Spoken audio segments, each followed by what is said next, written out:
So dito tayo guys, no, lumabas na tayo ng ano, ng public. Dito na tayo sa labas. Dati may daanan yan dito. Diyan, oh, pwede ka ring pumasok at lumabas dyan.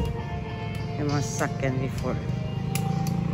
Diyan, oh. Kasi noon, dyan ako pumasok. Ayan, oh. May gate yan dyan. Ayan, oh. Yung may gate na may exit na mga ano yan dyan, daanan. Before. So, tayo, dito tayo guys dadaan. Ano na ba ngayon? Ano na eh, mag 6 o'clock na siya. So, doon kasi tayo dadaan sa simbahan guys.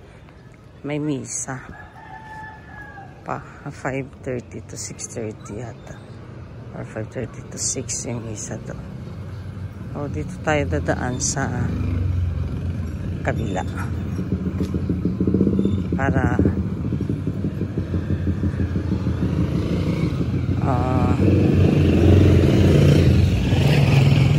pero gusto kong dumaan doon kasi syempre para makadaan tayo ng church, no? So this time dito tayo dumaan guys, kay matagal na rin ako hindi nakadaan dito. So I need to mag-ikot-ikot lang sa ano ng Ormoc, kung anong may mga bagong tayo, bagong mga bagong mga kainan nga pwede tayong makakain. Yan, oh, Binido building. So sa kabila tayo lumaan guys, no? Punta tayo ng tong way na to guys. Ano na to? Way papuntang Pork Chapan. Diretso na ito. Kaya after pwede na tayo mag-order ng pork chop. No? Ayan, no.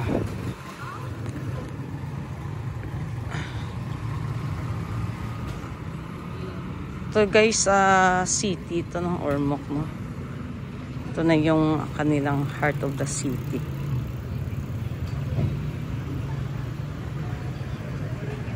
Full of ano kasi yung full of residents kasi yung city nila when it comes sa ano ba, sa parang downtown area natin guys. Ayan o, St. Peter and Paul. Ako ano yan, St. Peter's School. Ito ay isang school, no? St. Peter's School, owned by the church man siya, runs by nuns, pero ngayon yung principal nila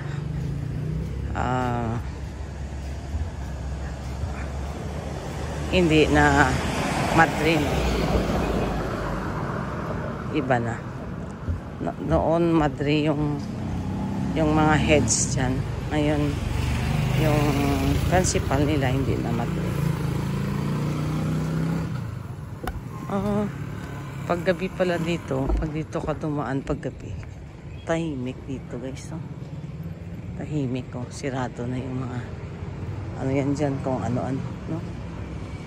Sirado. So kung gabi mas maigi palang dumaan dun sa kabila compare dito. Yan o. Ayan o, simbahan na yan guys, St. Peter and Paul. Nire-repair ngayon dyan. Dito tayo dadaan. Diretso lang tayo. Yan. Para makita nyo naman yung Ormoc. Yung ano ko lang guys, kasi yung street, hindi, good evening. Hindi ko alam kung anong street ito. Magbasa-basa nga tayo. Babasahin mo. Nakalagay, wala namang street nakalagay. Saan? Basta itong street is wala nakikita ang street. Mamaya makikita natin yung street. Most of the time. Ari. Ayan na yung street to. San Pedro Street guys. Ayan o. San Pedro Street. Yung sa kabila. Ano na street to? Itong, ito pala yung Abilis.